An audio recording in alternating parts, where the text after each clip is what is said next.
বিশেষ করে যুবকদের জন্য আজকের ওয়াজ। মুরব্বীরা যদি ওয়াজে একটু কম ইন্টারেস্টেড হন, আজকের মতো মাফ করবেন, যেহেতু অনেক যুবক এখানে উপস্থিত, আমি এই সুযোগটা কাজে লাগাতে চাচ্ছি।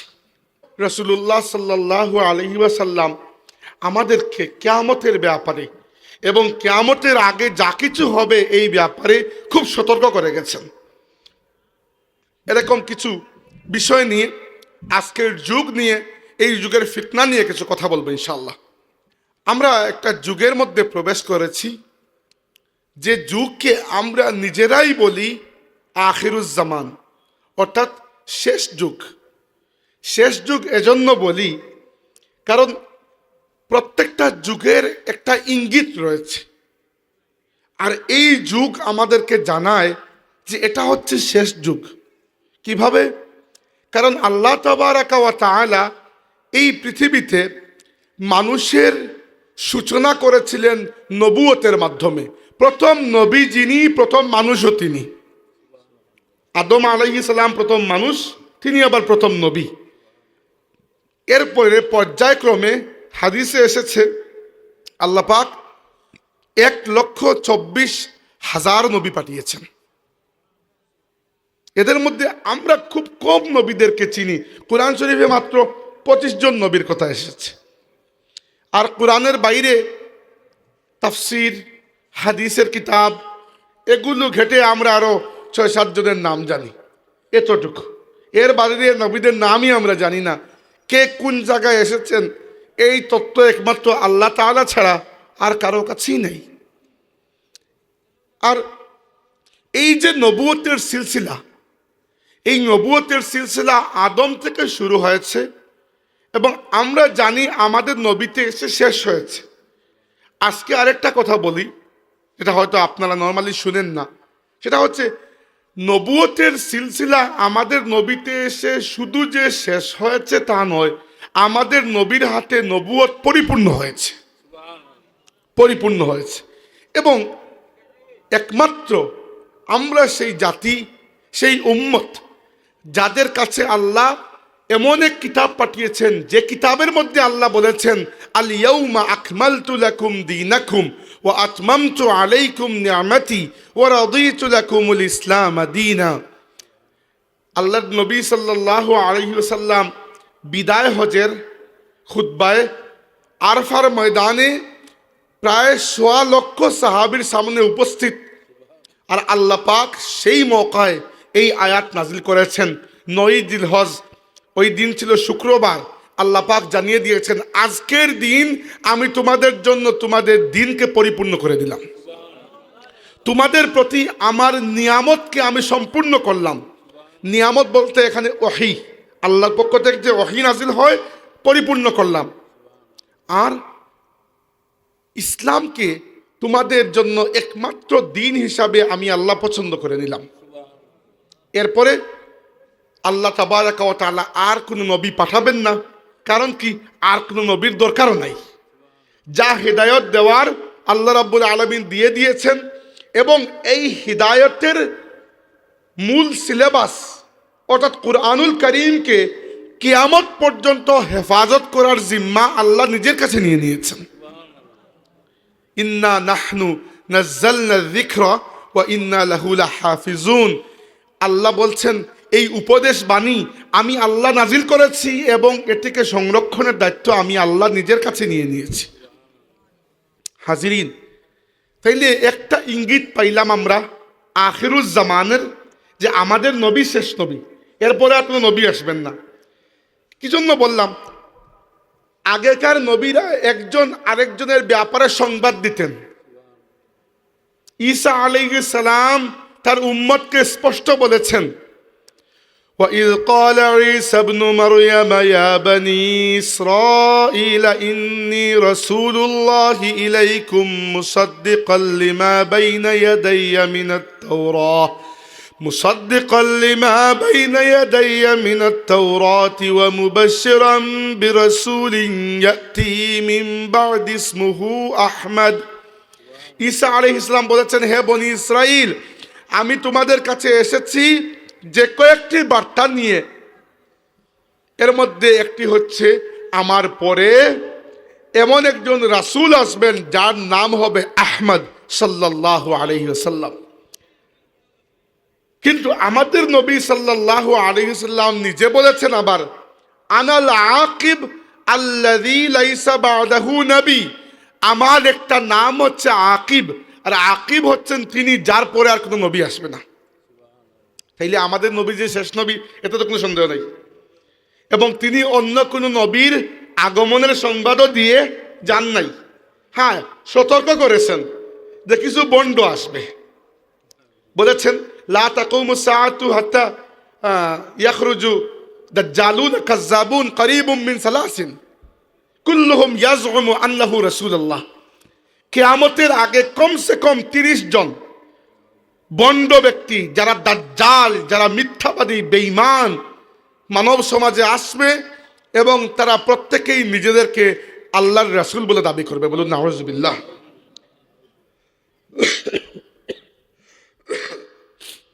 এবার এই পেলাম একটা ইঙ্গিত যে আমরা আখেরি উম্মত। দ্বিতীয়ত রাসূলুল্লাহ সাল্লাল্লাহু আলাইহি ওয়াসাল্লাম বলেছেন, বুইস্তু আনা ওয়াসসাআতি কাহাতাইন, এই বলে দুই আঙ্গুল একত্রিত করে দেখিয়েছেন। বলেছেন দুই আঙ্গুল যেরকম একটা আরেকটার একেবারে পাশাপাশি, এইভাবে আমি এবং কিয়ামত একবারে পাশাপাশি, অর্থাৎ আমার পরে আর কিচ্ছু নাই, কিয়ামত হয়ে যাবে। আপনি বলবেন কিচ্ছু নাই কেমনে বলে, নবীর পরে তো ১৫০০ বছর চলে গেছে। ভাই, দুনিয়ার ইতিহাস যদি আপনি দেখেন, এর মধ্যে ১৫০০ বছর কিছুই না। বুঝতে পেরেছেন? এই পৃথিবীর বয়স, মানব জাতির বয়স এত বেশি না। মানব জাতি এই পৃথিবীর প্রথম বাসিন্দা নয়, এর আগে অনেক বাসিন্দা ছিল। মানব জাতির বয়স খুব বেশি বয়স না। আদম আলাইহিস সালাম আল্লাহর প্রথম সৃষ্টি নয়, আদম প্রথম মানুষ। এর আগেও আল্লাহ আরো বিভিন্ন মাখলুকাত সৃষ্টি করেছেন। কুরআন শরীফে আল্লাহ বলেছেন, ওয়াল জান্না খালাকনাহু মিন ক্বাবলু মিন নারিস সামুম, মানুষের আগে আল্লাহ আগুনের মাধ্যমে, আগুন দিয়ে জিন জাতিকে সৃষ্টি করেছেন। আপনারা ডাইনোসরের কথা শুনেছেন, ডাইনোসর আমাদের বহু আগের।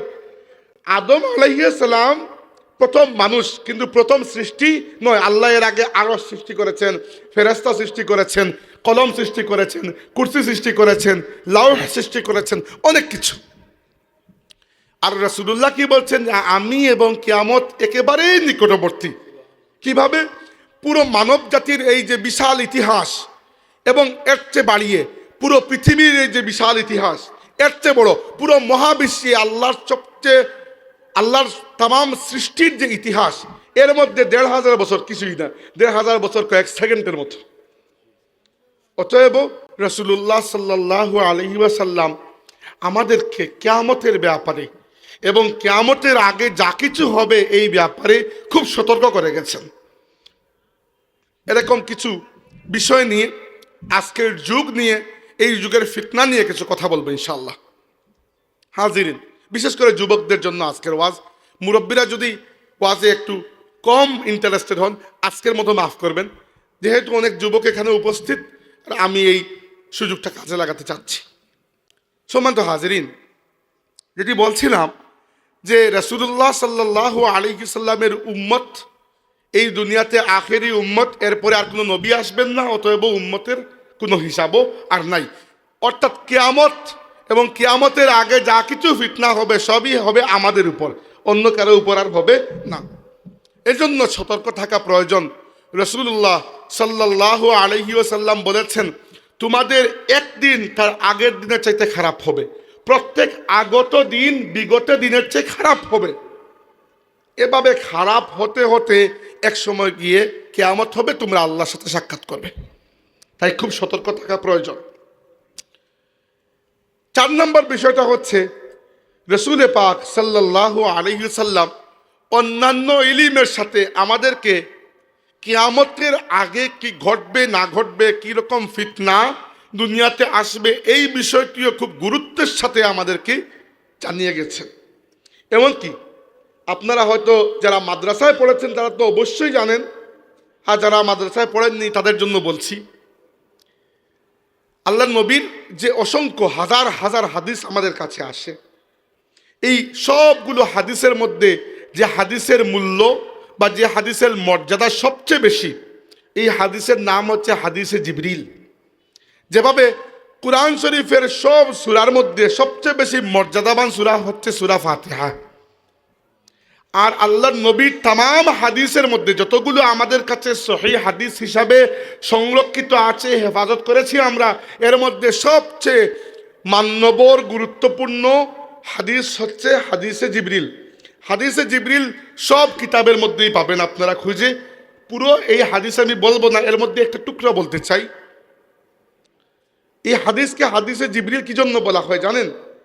সাহাবীরা বলেছেন, আমরা একবার রাসূল সাল্লাল্লাহু আলাইহি সাল্লামের সামনে বসা, ওই সময় এক যুবক ব্যক্তি আল্লাহর নবীর সামনে আসলেন।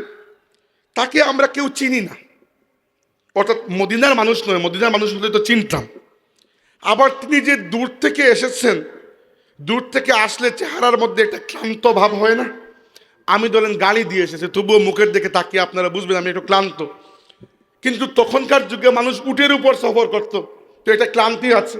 কিন্তু উনার চুলের দিকে তাকিয়ে বোঝা যায় শাদীদু সাওয়াদিস শার ওয়া শাদীদু বিয়াদিস সিয়াব, তার কাপড় চোপড় দবদবে সাদা, কোনো একটা ময়লা লাগানো নাই, আর তার চুল একেবারে কুচকুচে কালো, কোনো ময়লা নাই, মনে হচ্ছে এই গোসল করে এসেছেন।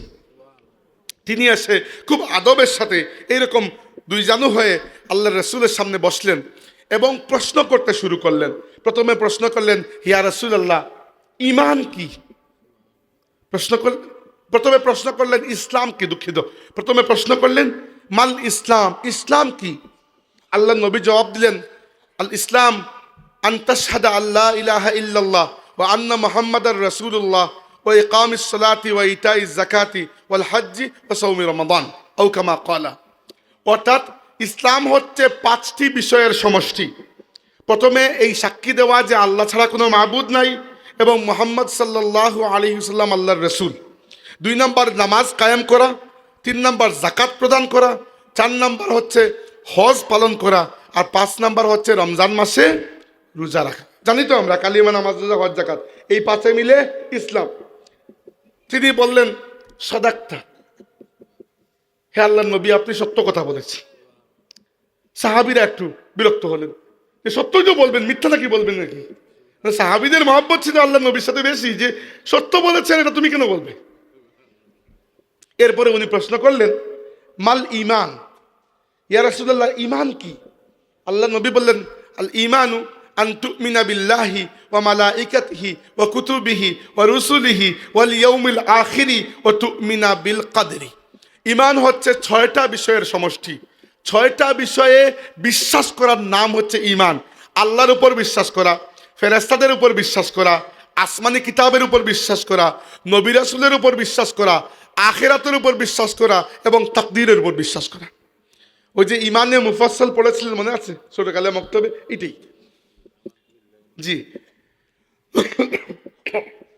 এরপরে তিনি বললেন, ইয়া রাসূলুল্লাহ, ইহসান কাকে বলে? মাল ইহসান।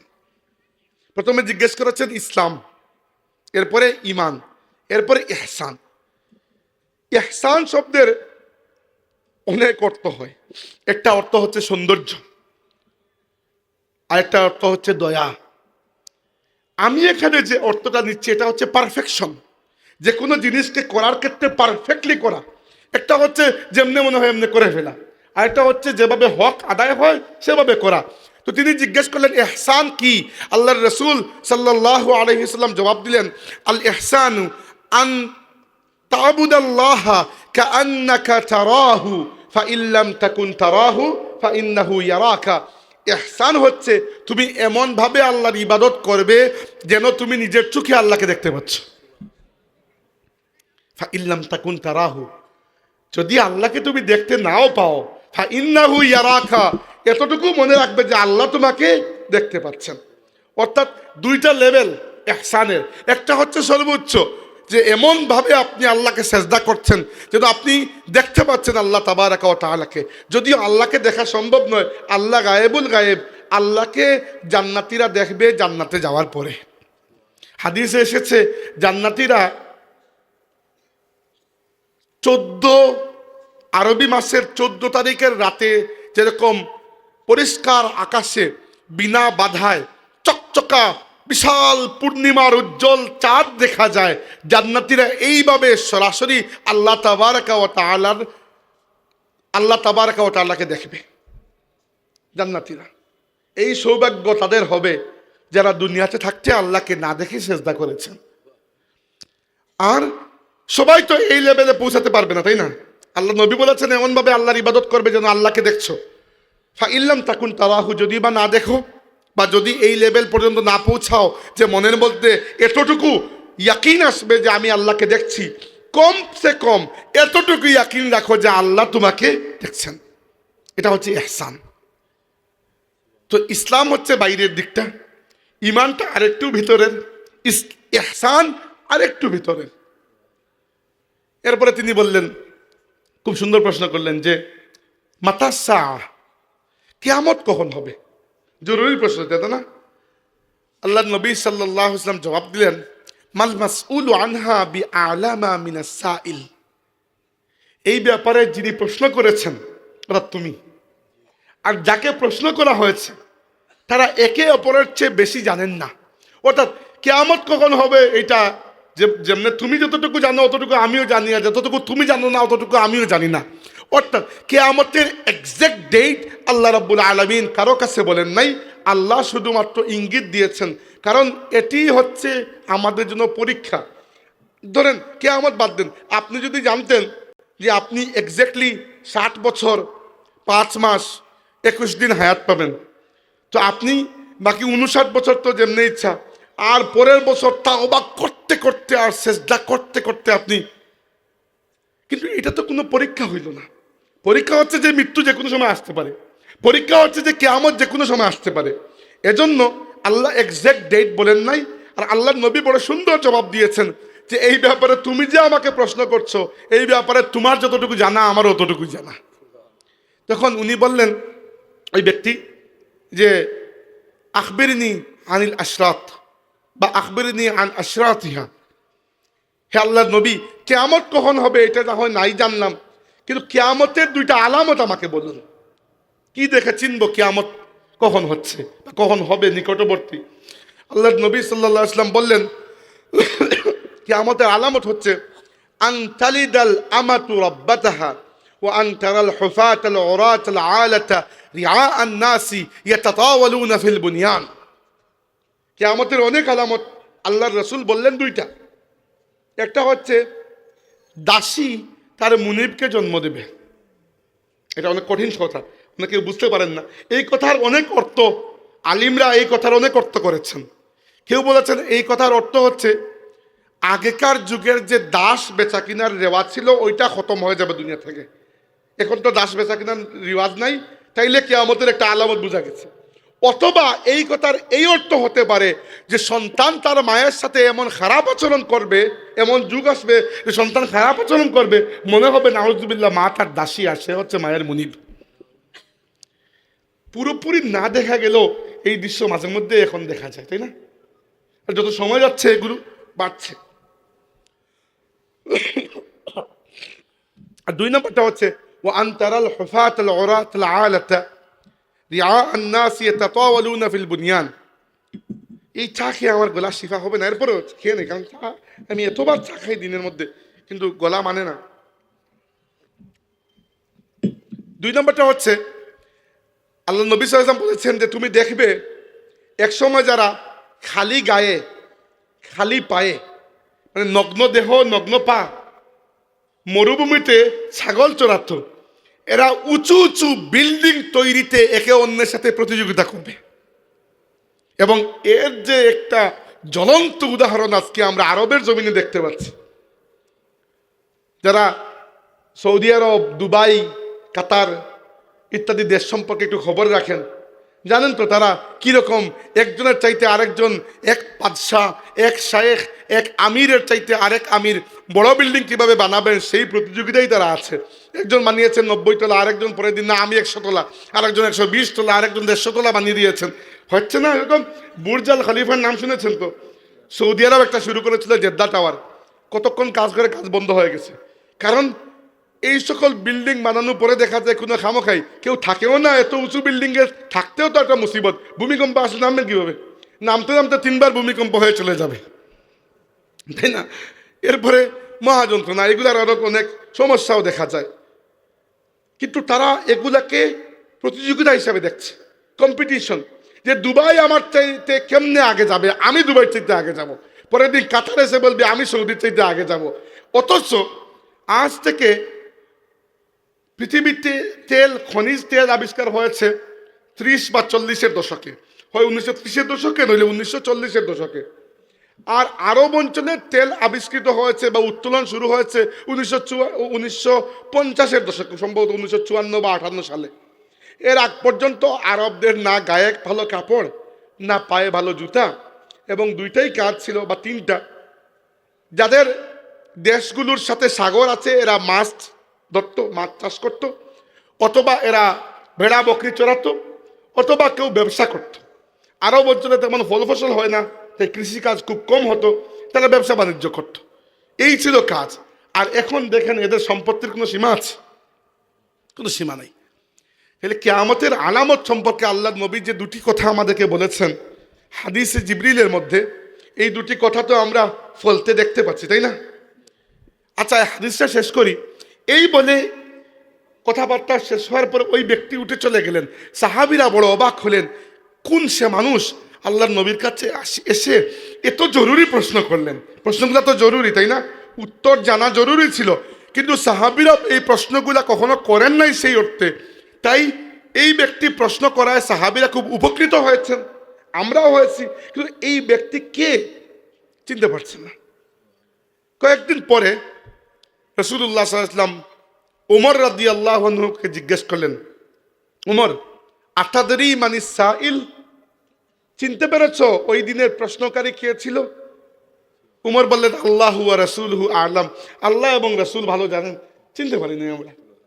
তখন আল্লাহ নবী সাল্লাল্লাহু আলাইহি ওয়াসাল্লাম বললেন, হাজা জিবরিল, উনি ছিলেন আল্লাহর ফেরেশতা জিবরাইল।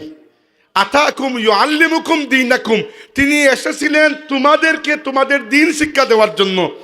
দ্বীনের ব্যাপারে যে বুনিয়াদী প্রশ্ন যেগুলা তোমরা আমাকে করা উচিত ছিল তোমরা করো না, তাই আমি দুনিয়া থেকে বিদায় নেওয়ার আগে আল্লাহ পাক ফেরেশতা পাঠিয়ে এই প্রশ্নগুলা ফেরেশতার মাধ্যমে করিয়ে আমার কাছ থেকে জবাব নিয়ে উম্মতের জন্য এগুলা রেকর্ড করে রেখে দিয়েছেন। এর চেয়ে বুনিয়াদী প্রশ্ন কি হতে পারে? আর ইসলাম কি, ইমান কি, ইহসান কি, কিয়ামত কখন হবে, আর কিয়ামতের আলামত কি? তার মানে বুঝলাম এই যে 5টা ইলিম, এই 5টা ইসলামের বুনিয়াদী ইলিম। তাই এরপরে আমাদের হাদিসের কিতাবগুলোতে প্রায় সমস্ত কিতাবের কিছু অধ্যায় আলাদা করে আছে, যেগুলোতে এই সকল হাদিস, যে হাদিসগুলোতে আল্লাহর নবী কিয়ামতের আগের ফিতনার কথা বলেছেন। এবং আমি এই ফিতনা সবগুলো বলতে চাচ্ছি না, কারণ এত সময়ও নাই। আমি মোটামুটি কিছু পয়েন্ট বলবো। রাসূলুল্লাহ সাল্লাল্লাহু আলাইহি ওয়াসাল্লাম বলেছেন যে আমার উম্মতের উপর আখেরি জামানায় এইরকম ফিতনা আসবে কামাউজিল বাহরি। আরেকটা হাদিসে এসেছে কাকিতাইল লাইলিল মুজলিমি, অন্ধকার রাত যেরকম দুনিয়াকে ছেয়ে ফেলে, ফিতনা আমার উম্মতকে এরকম অন্ধকার করে ফেলবে। বলি আউযুবিল্লাহ। দ্বিতীয়ত আল্লাহ নবী বলেছেন ফিতনা আসবে কামাউজিল বাহর, সাগরের ঢেউয়ের মতো। ঢেউ যেরকম ভাসিয়ে নিয়ে যায়, এরকম ফিতনা ভাসিয়ে নিয়ে যাবে। আসেন আজকের যুগের কিছু ফিতনা সম্পর্কে কথা বলি আমরা। আজকের যুগের একটা বড় ফিতনা হচ্ছে, যে ফিতনা বাংলাদেশেও প্রবেশ করানোর হালকা পাতলা চেষ্টা তো আগেও করা হয়েছিল, এখনো করা হচ্ছে। আপনারা সজাগ থাকায়, আলিম উলামা সজাগ থাকায় সেই উঠতে পারা যায় নাই। সেটা হচ্ছে সমকামিতা এবং ট্রান্সজেন্ডারের ফিতনা। এগুলা কি আসলে? এইগুলা হচ্ছে কুরআনুল কারীমে আল্লাহ পাক বলেছেন, এবং আপনারা এই ব্যাপারটা মানুষ হিসাবে সবাই জানেন। আল্লাহ রাব্বুল আলামিন বলেছেন, ইয়া আইয়ুহান নাস উবুদু রাব্বাকুমুল্লাযী খালাকাকুম, ইয়া আইয়ুহান নাস তাকু রাব্বাকুমুল্লাযী খালাকাকুম মিন নাফসিন ওয়াহিদাতিন ওয়া খালাকা মিনহা যাওজাহা ওয়া বাসসা মিনহুমা রিজালান কাসীরান ওয়া নিসা। হে মানুষেরা, তোমাদের রবকে ভয় করো, যিনি এক পুরুষ আর এক নারী থেকে দুনিয়ার তাম মানুষকে সৃষ্টি করেছেন। পুরুষকে আদম আলাইহিসসালাম, নারীকে আমাদের মা হাওয়া আলাইহিসসালাম। এবং এখান থেকে আল্লাহর একটা নিয়ম হচ্ছে, এক পুরুষ এবং এক নারীর মাধ্যমেই তো সন্তান হয়, অন্য কোনো উপায়ে তো সন্তান হওয়ার উপায় নেই। এবং সন্তান হওয়াটা কি জন্য জরুরি জানেন? আল্লাহর দুনিয়ার সিস্টেমটা চলার জন্য। সামনে মানুষ যদি না থাকে তাহলে এই দুনিয়াতে সিস্টেমটা চলবে না। এবার শয়তান এই জায়গায় সবচেয়ে বড় বিপদের মধ্যে ফেলেছে শুধু মুসলমানদেরকে নয়, পুরো মানব জাতিকে। কিভাবে? শয়তান সর্বপ্রথম যে জাতিকে একটা খারাপ কাজের জন্য টার্গেট করেছে, এরা হচ্ছেন আল্লাহর নবী লূত আলাইহিস সালামের জাতি। এরা জর্ডান এলাকায় থাকতো। দুইটা গোত্র, এক গোত্রের নাম ছিল সাদুম, আরেক গোত্রের নাম ছিল আম্মুরা।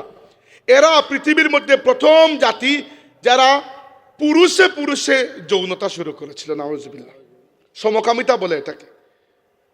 আমি খুব বেশি খুলে কথা বলবো না, এখানে বাচ্চারাও আছে, আপনারা বড়রা খুব ভালো করেই বুঝতে পারছেন কি কথা বলছি। আল্লাহ রাব্বুল আলামিন মানুষের মধ্যে সুস্থ শারীরিক সম্পর্কের একটাই বিধান দিয়েছেন, এটা হচ্ছে বিবাহ। এবং বিবাহটা কখনো পুরুষে পুরুষে হওয়া সম্ভব, নারীতে নারীতে হওয়া সম্ভব। হলে সন্তান জন্ম দেওয়ার কোনো স্কোপ থাকে। ইসলাম বাদ দেন, বৈজ্ঞানিক পদ্ধতিতে এছাড়া কোনো উপায় আছে? পুরুষ এবং নারীর মিলন ছাড়া আর তো উপায় নাই। কিন্তু লূত আলাইহিস সালামের যে জাতি, এদের মধ্যে এইরকম খবাসত শয়তান ঢেলে দিয়েছিল যে এরা পুরুষরা নারীর প্রতি আগ্রহ হারিয়ে ফেলেছিল, পুরুষরা পুরুষকে বিবাহ করত। নাউজুবিল্লাহ। এবং এদের উপর যে আল্লাহর কি ভয়ঙ্কর আযাব হয়েছে, কুরআন শরীফ খুললেই আপনারা দেখতে পাবেন। আল্লাহ পাক একবার নয় একাধিকবার বলেছেন। এরপরে এই ফিতনা মানব জাতির মধ্যে কম বেশি সবসময়ই ছিল। এবং আজকের যুগে, শুধু আজ নয়, বহু বছর আগ থেকে পৃথিবীব্যাপী একটা আন্দোলন শুরু হয়েছে যে এই ধরনের নষ্টামিকে বৈধতা দেওয়ার আন্দোলন। একটা হচ্ছে দেখেন, একজন মানুষ খারাপ কাজ করছে লুকিয়ে ঘরের মধ্যে, তার মানে হচ্ছে যে সমাজটা এখনো ভালো আছে এবং সমাজের চক্ষু লজ্জা সব মিলে একটা ঢেউ হয়েছিল, আর 190 কোটি মিলে আমরা ফেনা হয়ে গেছি। এবং এটা আমার কথা নয়, আল্লাহর রাসূলের কথা, যে ওয়ালাকিন্নাকুম গুসাউন কা গুসাইস সাইলি, তোমরা সাগরের উপর বন্যার পানির উপর ধেয়ে আসছে ফেনার মতো হয়ে যাবে। ওয়ালা ইয়ানজাআন্নাল্লাহু ফি সুদুরিকুমুল মাহাবা। আল্লাহ তাবারাকা ওয়া তাআলা, আল্লাহ তাবারাকা ওয়া তাআলা শত্রুর মন থেকে তোমাদের ভয়কে উঠিয়ে নেবেন। এক সময় কেন, ওই আগের ঘটনায় ফিরে যাই। সাহাবীরা যেই মাত্র বায়াত করলেন জিহাদের, আল্লাহ নবীর হাতে হাত থেকে মক্কাবাসীর পাট তরতর করে কাঁপতে শুরু করলো। মক্কাবাসী একজনের পর আরেকজন মানুষ পাঠায়, গিয়ে নবীকে বলো, আমরা উসমানকে মারি নাই, আল্লাহর রাস্তায় মক্কায় যেন হামলা না করেন, উসমানকে আমরা রেখে দিয়েছি, ছেড়ে দেব। তারা মানুষ পাঠিয়েছে। অনেক নেগোসিয়েশনের পরে ঠিক হয়েছে যে এবার তারা উমরা করবেন না, পরের বছর করবেন। ওই কাহিনীতে যাচ্ছি না। উদ্দেশ্য কি? একজন উসমান রাদিয়াল্লাহু আনহুকে এরা বন্দী করেছিল, আর আল্লাহর নবীর সাথে 1500 জন সাহাবী ছিলেন। পুরো 1500 সাহাবী নিজের প্রাণ দিতে রাজি হয়ে গেছেন। এটাকে কি বলে? এটাকে বলে ভ্রাতৃত্ব।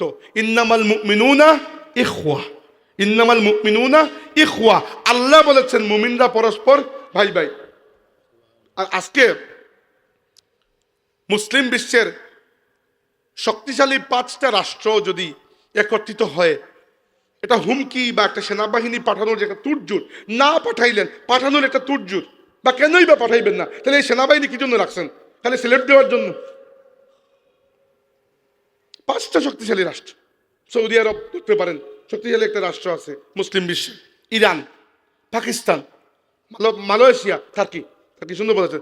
এই 5টা, হ্যাঁ তুরস্ক, টার্কি, এই 5টা রাষ্ট্র যদি, বাকিদের তো বাংলাদেশের তো এত শক্তি হতো নয়, আমরা জানি। খালি সামরিক শক্তি থাকলে হবে না, অর্থনৈতিক যোগানও তো থাকতে হবে। এই 5টা রাষ্ট্র, আর লম্বা লম্বা কথা বলেছেন এরদোগান, এটা আমরা শুনেছি, কিন্তু কোথায় তো আর চিরা ভিজে না। ইসরায়েল তো আর হামলা তো বন্ধ করে নেই। তো হাজিরিন, আমরা এটা দেখছি চোখের সামনে যে এই উম্মতটা আস্তে আস্তে নিজেদের মধ্যে যেটা সিমেন্ট ছিল, যে সিমেন্টগুলো উম্মতের এক একটা ইটকে জুড়ে রাখতো, এই সিমেন্টটা দুর্বল হয়ে গেছে। এইটা আজকের যুগের একটা ফিতনা বলে আমি মনে করি। এই যে পার্ট পার্ট ভাগ ভাগ, এই পার্ট পার্ট ভাগ ভাগে কি করে জানেন? উম্মতকে দুর্বল করে ফেলে। যখন তারা মারে, তখন আপনি কোন কালারের, কোন এলাকার, কোন রেসের, কোন মানুষ, কোন জাতের দেখে মারে না কিন্তু। তো এইটা হচ্ছে 2 নম্বর ফিতনা। বেশি লম্বা করে ফেলতেছি, 12টার উপরে বেজে গেছে, আর বলবো না। এখন আসি ফিতনা থেকে উদ্ধার পাওয়ার জন্য 2-1টা করণীয় বলে শেষ করে ফেলবো। 5 মিনিট, 1 ঘন্টা এমনিতেই হয়ে গেছে মনে হয়। হাজিরিন, ফিতনার তো শেষ নাই। আমি যদি 2টা ফিতনা বলি এতটুকুই হবে না। আল্লাহ নবী নিজে বলেছেন যে কামাউজিল বাহরি, সাগরের ঢেউয়ের মতো একটার পর একটা ফিতনা আসবে। করবোটা কি আমরা? প্রথমটা হচ্ছে আমাদের প্রত্যেকের উচিত, আল্লাহ নবী সাল্লাল্লাহু আলাইহি ওয়াসাল্লাম আমাদেরকে বলেছেন তলাবুল ইলমু ফারিদাতুন আলা কুল্লি মুসলিমিন, প্রত্যেক মুসলমানের উপর ইলিম অর্জন করা ফরজ।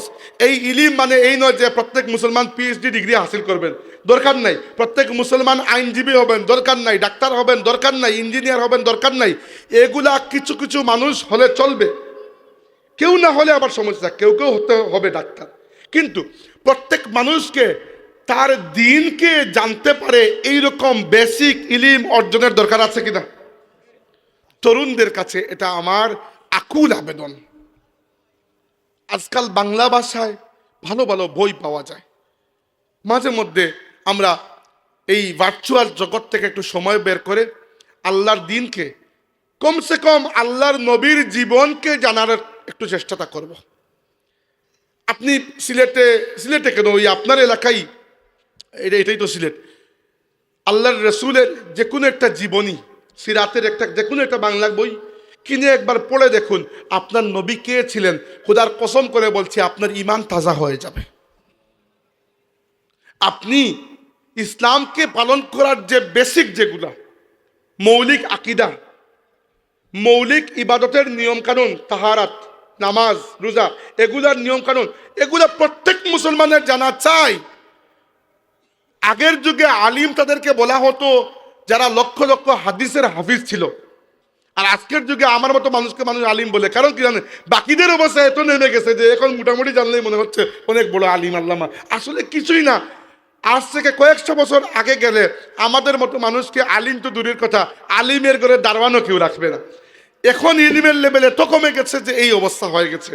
তাই আপনারা প্রত্যেকের একটা দায়িত্ব হচ্ছে এই ফিতনার যুগে নিজের দিনকে, নিজের আকিদাকে, নিজের বিশ্বাসকে, নিজের ইসলামকে, নিজের নবীকে, নিজের রবকে জানার জন্য একটু চেষ্টা করুন।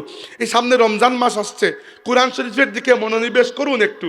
কোরআন শরীফ যখন তিলাওয়াত করবেন, যদি শুদ্ধভাবে তিলাওয়াত করতে না পারেন, দারুল কিরাতে ভর্তি হয়ে শুদ্ধ তিলাওয়াত শিখুন।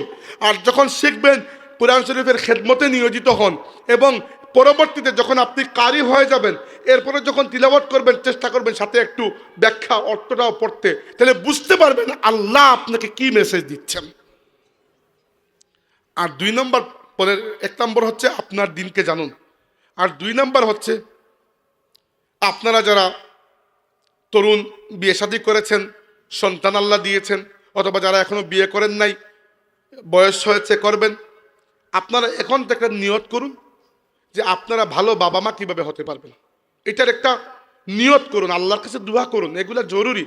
ভালো বাবা মা মানে কি সন্তানকে আপনি কয়েক লাখ লাখ টাকার, কোটি কোটি টাকার উপহার কিনে দেবেন, এটা না। তরবিয়ত আপনাকে দিতে হবে, তরবিয়ত আপনাকে দিতে হবে। স্কুল মাদ্রাসায় পাঠিয়েই আপনি খালাস হয়ে গেলেন, এরকম হবে না।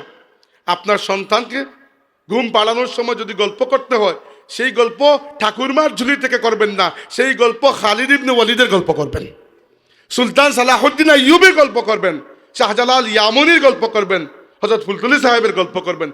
জানাবেন তাদেরকে যে একজন মানুষ কত বড় হতে পারে, কিভাবে দুনিয়াকে পরিবর্তন করতে পারে, সমাজ এবং রাষ্ট্রকে কিভাবে একজন মানুষ প্রভাবিত করতে পারে।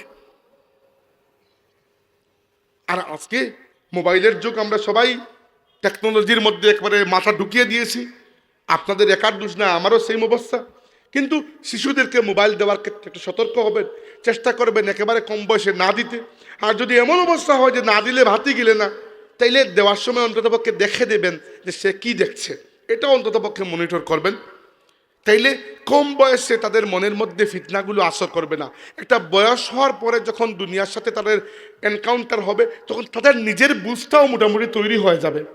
আপনার দিনকে জানুন এবং ভালো প্যারেন্ট হওয়ার, ভালো বাবা মা হওয়ার দোয়া করুন, আল্লাহর কাছে একটা পরিকল্পনা করুন। আল্লাহ পাক আমাদেরকে যেন আখিরি জামানার तमाम ফিতনা থেকে রক্ষা করেন। আমরা বলি আমিন। আকুলু মা তাসমাউন ওয়া আস্তাগফিরুল্লাহ লি ওয়া লাকুম ওয়া লিসাইরিল মুসলিমিনা ওয়া তুবু ইলাইহি ফাস্তাগফিরুহু ইন্নাহু তাআলা হুয়াল গফুরুর রহিম।